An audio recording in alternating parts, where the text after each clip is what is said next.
नाज़रीन, ब्रेक से पहले हम बात कर रहे थे डॉक्टर इम्तियाज़ अली के साथ पेशाब के बिला इरादा ख़ता हो जाने के मुताल्लिक़। आइए बातचीत का सिलसिला आगे बढ़ाएं। डॉक्टर साहब, जैसे कि बात हो रही थी पेशाब के बिला इरादा ख़ता हो जाने के हवाले से, आपने बताया था कि जिन लोगों के अंदर ये वहम पाया जाता है या जिन लोगों के अंदर थोड़ा बहुत मसला हो रहा होता है, उनको अगर जैसे मर्दों के अंदर आपने बताया था कि अगर ये मसला हो रहा हो तो वो एक नए वज़ू के साथ नमाज़ पढ़ सकते हैं। इसी तरह से जेन्युइनली जिन लोगों के साथ ये मसला चला आ रहा है, यानी ख़वातीन वगैरह के साथ जिनके बहुत सारे बच्चे हैं या किसी हादसे की बुनियाद पर ये मसला ज़िंदगी का एक हिस्सा बन चुका हो, उनके हवाले से मजहबी तनाजुर में आप क्या कहेंगे कि किस तरह के मतलब जब वो जाते हैं किसी उलमा वगैरह के पास तो क्या मशवरे मिलते हैं?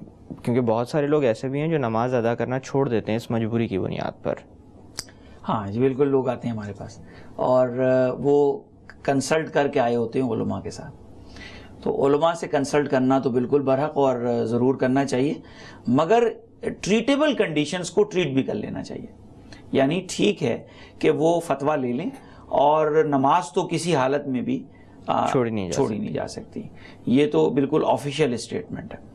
और जिनको इस तरह हो रहा होता है प्रॉब्लम, उनके लिए उलमा हजरात आम तौर पे तमाम फ़िक़े के जो लोग हैं वो यही कह रहे होते हैं कि हर वज़ू के साथ आप एक फ़्रेश नमाज पढ़ें, और अगर वज़ू और नमाज के दरमियान जाते जाते कोई क़तरे निकल जाएं तो ना घबराएं। ये मजहबी इस्तिलाह में माजूर के दर्जे में आता है। और माजूर ये वो माजूर नहीं है जिसकी सिर्फ टांग कट गई हो या हाथ टूट गया हो, ये भी आदमी वो माजूर है जो पेशाब पे कंट्रोल ना रख सके। यानी ये पाकीज़गी के मामले में शरई माजूरी है और एक वज़ू से एक नमाज ओके है। जहां तक सवाल पैदा होता है ट्रीटमेंट का, हम ये कहते हैं कि आप ज़रूर एक वज़ू से एक नमाज पढ़ लें और अपने जो मजहबी रिचुअल्स हैं उनको कंटिन्यू करें, मगर साथ साथ इलाज तो करें। आप अगर एक ट्रीटेबल बीमारी का शिकार हैं तो आप मजहबी तनाजुर के अलावा एटलीस्ट उस प्रॉब्लम को कब तक फेस करेंगे। तो लिहाजा जहां तक सवाल है अर्ज या स्ट्रेस यूरिन इनकॉन्टिनेंस का, ये काफ़ी हद तक ट्रीटेबल बीमारियां हैं। अच्छा डॉक्टर साहब, ये जो वक्त लगाया जाता है बीच में, जैसे मैंने बताया था शर्म की बुनियाद पर भी बहुत सारे लोग नहीं आते। कुछ लोग ऐसे होते हैं कि चले जाएंगे, ठीक है, उस दौरान मसला बढ़ता जाता है और डॉक्टर के पास उस वक्त आया जाता है जब बहुत सारी चीज़ें हाथ से निकल चुकी होती हैं। तो ये हम और बीमारियों में तो बहुत कॉमनली देखते हैं, जैसे कैंसर्स वगैरह में तो ये बहुत अक्सर व बेशतर होता रहता है कि मरीज़ जब तक आता है डॉक्टर के पास तब तक मामला हाथ से निकल चुका होता है। अगर इनकॉन्टिनेंस की बात की जाए तो इसमें ताख़ीर कितनी ख़तरनाक साबित हो सकती है? हाँ, ये बहुत जो है ना बहुत इंटरेस्टिंग सवाल है कि ताख़ीर जो है, आम तौर पे ये जो प्रॉब्लम्स हैं ये जो है आम तौर पे ये साइकोलॉजिकल अपसेट ज़्यादा कॉज करती हैं, और अगर इसको प्रोलॉन्ग कर दिया जाए तो पेशेंट का जो सोशल या फैमिली बाइकॉट है, मैं वेजाइको-वेजाइनल फिस्टुला की बात कर रहा हूँ, वो हो सकता है। इस पे मुझे बड़ा एक इंटरेस्टिंग शेर याद आ गया डॉक्टर इनामुल हक जावेद का।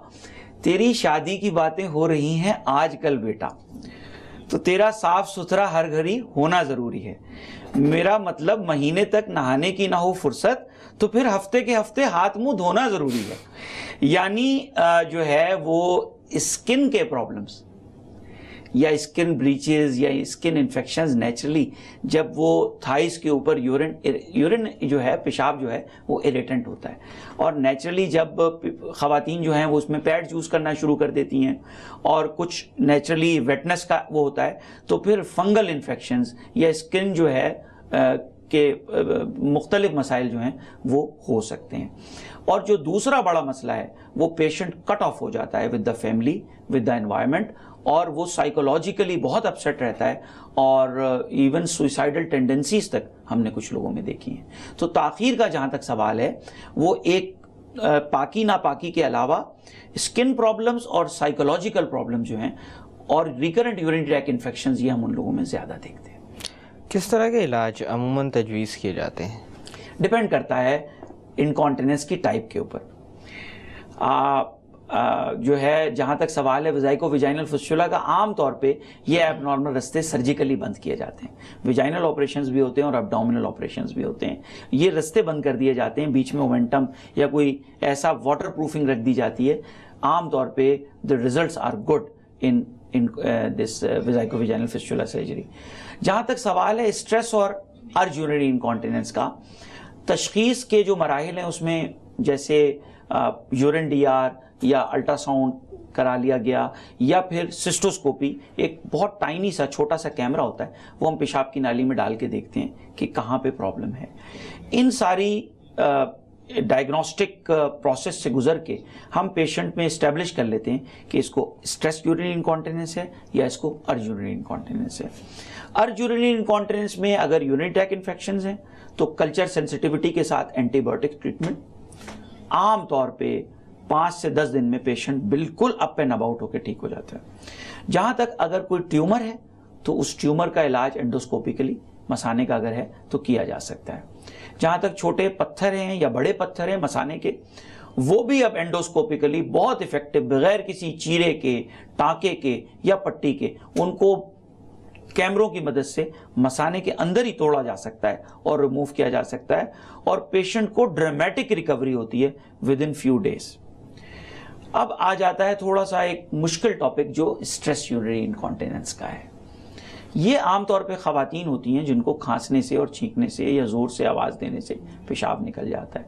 इनको हम सबसे पहले ये कहते हैं कि आप अगर वजन ज्यादा है तो वजन लूज करें, और कुछ हम एक्सरसाइजेज इनको सिखा देते हैं, उनको हम पेल्विक फ्लोर एक्सरसाइजेस या कीगल एक्सरसाइजेस कहते हैं। उसमें यह कि पेल्विक फ्लोर को जोर से कॉन्ट्रैक्ट करें और ढीला कर दें, फिर जोर से कॉन्ट्रैक्ट करें यानी सुकेड़ें और ढीला कर दें जी। ये 25 से 50 दफा सुबह और 25 से 50 दफा शाम को करें। इससे पेल्विक फ्लोर मजबूत होगा, ब्लैडर के सपोर्ट्स मजबूत होंगे, और इनकॉन्टिनेंस जो है स्ट्रेस यूरिनरी इनकॉन्टिनेंस, इसमें बाज दफा बड़ा ड्रामेटिक फायदा होता है जी। इसके बाद हम इन पेशेंट्स को कहते हैं कि जब आपको पेशाब लगे तो आप थोड़ा सा उसको टालने की कोशिश करें, 15 से 20 मिनट जो है वो उसको गुजारें उस टाइम को। इससे ये होता है कि अर्ज यूरिनरी इनकॉन्टिनेंस वाले जो लोग होते हैं उसमें ब्लैडर की कैपेसिटी बढ़ती है और इनकॉन्टिनेंस उसमें बेहतर हो जाती है। फिर कुछ सब टाइप ऑफ पेशेंट्स हैं जिनको सर्जरी की ज़रूरत पड़ती है, और सर्जरी जो है वो खवातीन में आमतौर पे विजाइनल या एब्डोमिनल सर्जरी होती है।